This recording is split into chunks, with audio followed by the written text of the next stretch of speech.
The metallic clink echoed in the sterile silence of Walter Reed's operating room.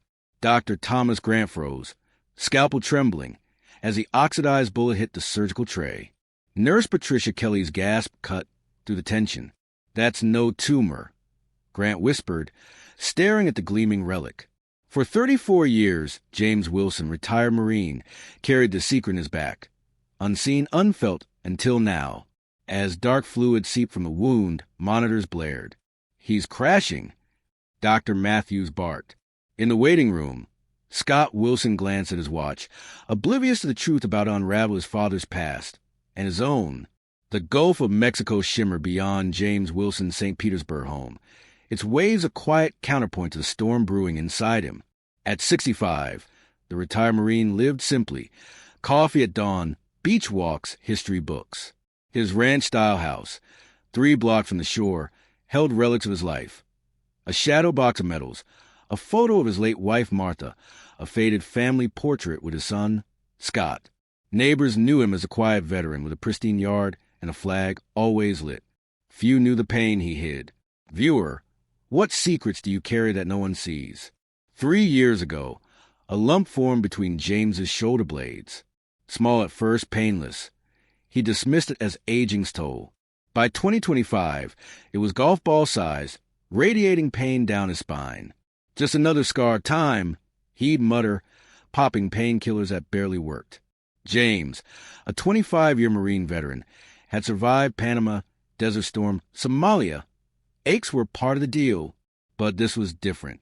One morning, reaching for coffee, a lightning bolt of pain dropped his mug, shattering it on the tile. Black spots danced in his vision. He gripped the counter, breathing hard. Viewer, when does stubbornness become dangerous? That evening, Scott called from Fort Bragg. Their weekly check-ins were brief, surface level. "How's paradise, Dad?" Scott asked, voice strained with forced cheer. "Can't complain," James replied, wincing as pain flared. Scott caught the hitch in his breath. "You okay?" James deflected, but Scott pressed. "Don't lie, Dad. I know pain when I hear it." Reluctantly, James admitted to the lump. "Been there a couple years." Silence stretched. "Years?" Scott's exasperation crackled. "You're seeing a doctor." "I'm not asking." Martha's memory, her dying wish for Scott to look after James, sealed the deal. James called the VA. Dr. Patricia Coleman, a brisk VA physician, examined the lump. 3 years? "Any discharge?" she asked, noting its inflamed edges. James mentioned occasional clear fluid staining his shirts. Her neutral mask slipped. "We need imaging." Ultrasound and CT scan showed an unusual mass with dense core, not a typical lipoma. Viewer, what grows inside you that defies explanation? The VA referred James to Walter Reed for a specialist. Scott, taking leave, flew to Florida. "You look like hell, Dad," he said, eyeing James's pallor. They booked flights to D.C. At Walter Reed, Dr. Thomas Grant, a seasoned surgeon, reviewed the scans. "The mass has a metallic core," he said, frowning. "Possibly shrapnel from your service. Any injuries you recall?" James shook his head. 25 years in the Corps. Bruises blend together. A biopsy confirmed infection around a foreign object. Surgery was scheduled. Viewer, how do you live with a wound you don't remember? That night, James lay awake in their hotel, pain throbbing. Scott's presence stirred memories, Martha's illness, their strained bond. He wasn't fighting alone anymore. In the operating room, James drifted under sedation, counting backward. Grant's scalpel revealed fibrous tissue, then the bullet, oxidized, 5.56 millimeters, military issue. The room stilled. "Not shrapnel," Grant said. "American, likely Desert Storm." As he extracted it, dark fluid poured out. "He's going septic." Matthews called. Monitor screamed. James's blood pressure plummeted. The team fought to stabilize him, flushing the wound, pumping antibiotics. In the waiting room, Scott paced, unaware of the bullet rewriting his father's history. Viewer, what truths lie buried in your past, waiting to surface? James stabilized in the ICU, a web of tubes and monitors surrounding him.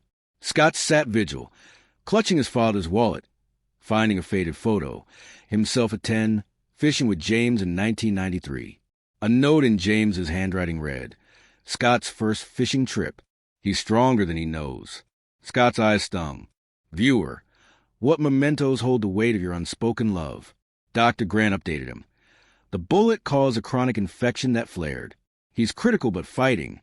Dr. Sarah Matthews, pathology chief, added, "It's a 5.56 millimeters round, M16A2, issued to the 1st Marine Division in 1991. Likely friendly fire." Scott's mind reeled. Friendly fire? His father, shot by an American? He dove into military records, using his credentials. Alpha Company, 1st Battalion, 5th Marines, February 24th, 1991. A sandstorm during Kuwait's invasion. A report noted blue-on-blue incidents. No casualties confirmed. James's name appeared. Staff Sergeant, no injuries reported. Viewer, how do you miss a bullet in your own body? Scott found a lead. Lieutenant Robert Johnson, now Senator Johnson, led the squad. Ballistics traced the bullet to Johnson's unit. Scott, acting on impulse, visited Johnson's Senate office. Johnson, tall and silver-haired, greeted Scott warmly. "A military family? How can I help?" Scott revealed the bullet's origin. Johnson paled. "The sandstorm we fired at Shadows. No one reported injuries." His shock seemed genuine. "I had no idea," he said, offering medical resources. Scott left, torn between belief and suspicion. Viewer, can you trust a man whose bullet nearly killed your father? Back at Walter Reed, James stirred, briefly conscious. "What did they find?" he rasped. Scott hesitated. "A bullet, Dad, from Desert Storm." James's eyes clouded, memories stirring but not surfacing. Dr. Matthews shared more. The bullet was encapsulated by tissue, preventing infection for decades until the capsule degraded. Scott pressed. "Why now?" "Age weakened his immune system," she explained. "The infection spread." James's record showed a 1991 field medic noting a possible foreign body. James refused to confirm, prioritizing the mission. "Viewer, what you sacrifice for duty?" Scott uncovered another detail. James had saved 3 Marines, including Johnson, from mortar fire before the sandstorm. Johnson's career began with James's heroism, yet neither knew of the bullet. Scott confronted James as he grew stronger. "You knew something hit you, didn't you?" James nodded. "Thought it was debris. Mission was critical, Kuwait City. I couldn't leave my men."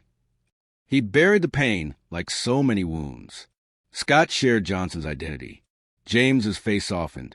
"Good officer. Ambitious. No blame here." Viewer, how do you forgive a wound you didn't know you carried? Johnson visited, apologetic, offering VA reforms. James accepted, not for himself, but for others. The bullet, now preserved, sat in a sterile container, a relic of war's chaos. 6 months later, James sat on his Florida deck, the Gulf's breeze soothing his scarred back. Recovery was slow. Physical therapy, antibiotics, a careful gait. But something deeper had shifted. The bullet's removal loosened his guarded heart. He journaled now, recording memories of Martha, Scott's birth, Desert Storm. Viewer, what stories do you hold back? Fearing they'll unravel you? Scott, on extended leave, became a companion, not just a caretaker. Their talks grew longer, peeling back years of silence. A Department of Defense envelope arrived, naming James for a Silver Star for saving Johnson and others in 1991. Scott read it aloud. James shrugged. "Just did my job." Senator Johnson had pushed it through, citing James's case for VA reform, better screening for retained objects. James resisted the ceremony but agreed for visibility. Viewer, when does recognition outweigh your instinct to stay silent? Johnson visited again, alone. They spoke as Marines, not senator and veteran, revisiting Kuwait's chaos. "You saved my life," Johnson said. "I shot you." James waved it off. "War's messy. We survived." Scott proposed relocating James near Fort Bragg. Surprisingly, James agreed. "Too many rooms here," he said, eyeing the Gulf. "Closer to the grandkids sounds right." At a Veterans Day event, James spoke to students, holding preserved bullet. This was in me for 34 years, he said. Don't carry your wounds alone. The kids listened, rapt. Emma, his granddaughter, hugged him after.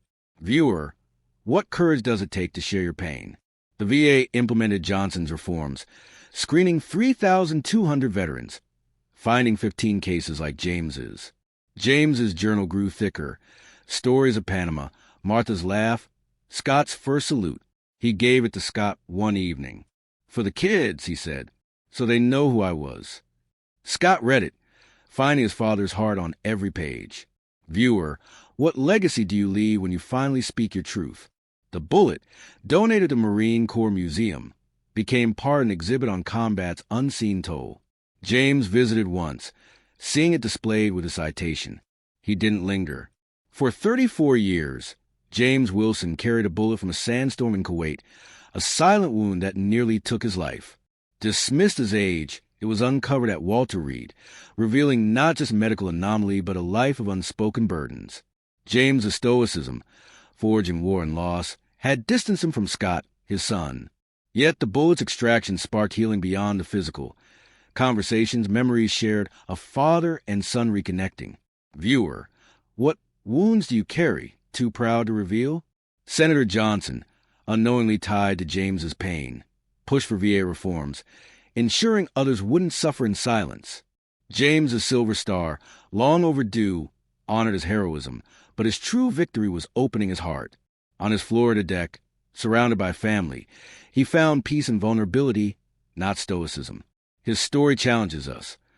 What do we hold inside, fearing weakness? What connections await if we speak? James's bullet, now a museum piece, reminds us that true strength lies in sharing our scars, physical or not, with those we love. What's your bullet, and who needs to hear its story?